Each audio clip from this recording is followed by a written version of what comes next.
এখন শীতের সময়, এখন মানুষে খায় খেজুরের রস, আর আপনারা আমাদের বাগানে আসবেন, আপনাদের বিনামূল্যে ফ্রিতে কাঁঠাল খাওয়াবো, পাকা কাঁঠাল। চুয়াডাঙ্গা জীবননগরে শীতে সজলের বাগানে কাঁঠাল চারা কিনতে দর্শনার্থীদের ভিড়। মুনাইম হোসেনের ভিডিওতে দেখুন বিস্তারিত। জীবননগরের সজল আহমেদ বাণিজ্যিকভাবে গড়ে তুলেছেন ভিয়েতনামে 12 মাসি কাঁঠাল বাগান। সরকারি সুবিধা পেলে দেশের চাহিদা মিটিয়ে কাঁঠাল বিদেশে রপ্তানি করা সম্ভব হয় বলে মনে করেন তিনি। বাংলাদেশে সাধারণত গ্রীষ্ম ও বর্ষায় কাঁঠাল পাওয়া গেলেও সজলের বাগানে শীতেও পাকা কাঁঠাল পাওয়া যাচ্ছে। বর্তমানে পাকা কাঁচা ফলে ভরা তার বাগানের কাঁঠাল গাছগুলোতে।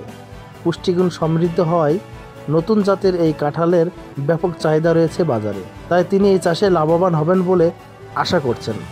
জানা গেছে, জেলার সীমান্তবর্তী উপজেলার জীবননগরের মনোহরপুর ইউনিয়নের মানিকপুর গ্রামের মোহাম্মদ আব্দুল আলিমের ছেলে কৃষি উদ্যোক্তা সজল আহমেদ বাণিজ্যিকভাবে ভিয়েতনামের 12 মাসি জাতের কাঁঠাল বাগান করেন 2018 সালে। ভারতের বিপুল মজুমদার নামের এক ব্যক্তির কাছ থেকে তিনি এই জাতের চারা সংগ্রহ করেন।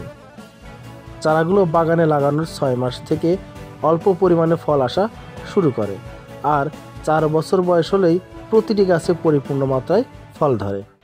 এখন শীতের সময়, এখন মানুষে খায় খেজুরের রস, আর আপনারা আমাদের বাগানে আসবেন, আপনাদের বিনামূল্যে ফ্রিতে কাঁঠাল খাওয়াবো, পাকা কাঁঠাল। এই কাঁঠালটার ওজন কিন্তু অলরেডি কিন্তু 10 কেজি ওজন হবে।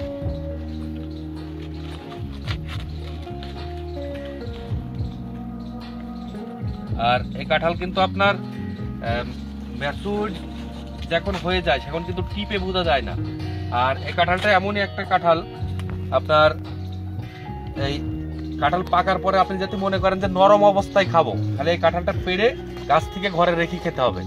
আর যদি মনে করেন যে না, বেশিরভাগই মানুষ কিন্তু এখন পছন্দ করে শক্ত কাঁঠাল, যে কাঁঠাল এরকম পোহাগুলো শক্ত হবে আর হচ্ছে এর আঁশগুলো নরম হবে না। এই কাঁঠালগুলো কিন্তু ফ্লেভার অনেক বেশি। আর আমার জন্মের পর আমি যত প্রকারের কাঁঠাল খাইছি সব ছাড়া মিষ্টি কাঁঠাল আপনার এই 12 মাসি ভিয়েতনামি কাঁঠাল। আমার এখানে এক বড় ভাই আছে।